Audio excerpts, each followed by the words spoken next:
Hey everyone, and welcome to our podcast, Year 5 in HASS. Today we're going to talk about water security in our local area, Longreach, Queensland. This term we have been learning about ways we can conserve water, look after our land and waterways, and how we can become active citizens in our community. Water security is defined as having enough clean water for all living things now and in the future. There was a time in Longreach when there was a drought for like 10 years, and there was no water security and no backup plan if it didn't rain. Like, it was just going to be no water.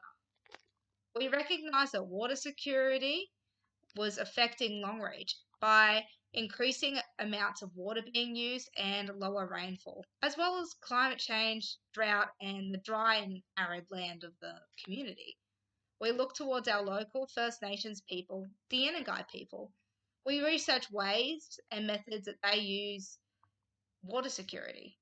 The craziest way, I think, is called frogging, where there's a certain type of frog that holds water in its belly and they dig up the ground and put the frog in the ground and cover it back up. They go away, they do whatever, and then they come back and go, that's right, there's a frog. And they dig up that frog, they squeeze its belly and drink the water straight out of its mouth, like, ugh. And then somehow they just put the frog back in the ground. That's crazy. I'm so glad we don't have to do that now. They had other ways of using water security on long journeys, like cutting open tree roots for water. And they also looked at where the animals were going. The animals knew where the waters were and where to avoid fires. They were smart. They listened to the animal and the plants.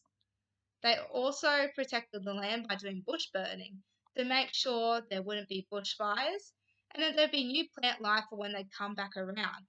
And there'd all be new plants growing, which meant more food and water for everyone. They looked after the land and the land looked after them. We also noticed that in recent years, like in 2018 in Longreach, the water usage went up and the rainfall went down, which caused many issues in Longreach like water security. What we're talking about.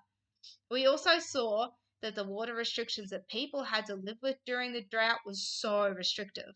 I guess that's why they called them restrictions. They were on a level 5 band, which meant they couldn't even clean their cars or water their lawn or fill up their pools or even have evaporative aircon on when they weren't home.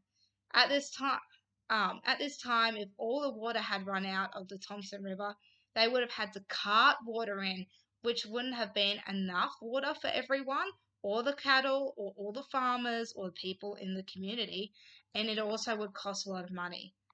This option wasn't sustainable financially or environmentally, really. We realized our part in saving water. It's the small things that count, and every drop does count of water. We know now that we can be active citizens by conserving water in our own homes and not being wasteful. We can turn off the taps while brushing our teeth, water plants with a watering can, having a shorter shower, or even think about installing rainwater tanks to save water when it does rain. We also can learn a lot from the inner and guide people that we shouldn't take more than we need, sharing with animals and plants, like looking after the land so it looks after us, and being aware in fire season of bushfires and why we do cultural burns. We also know now we can tell others about conserving water and how it can help our community, even though we have lots of water in the river at the moment. We might not always have water there. So it's important to make sure that every drop counts now.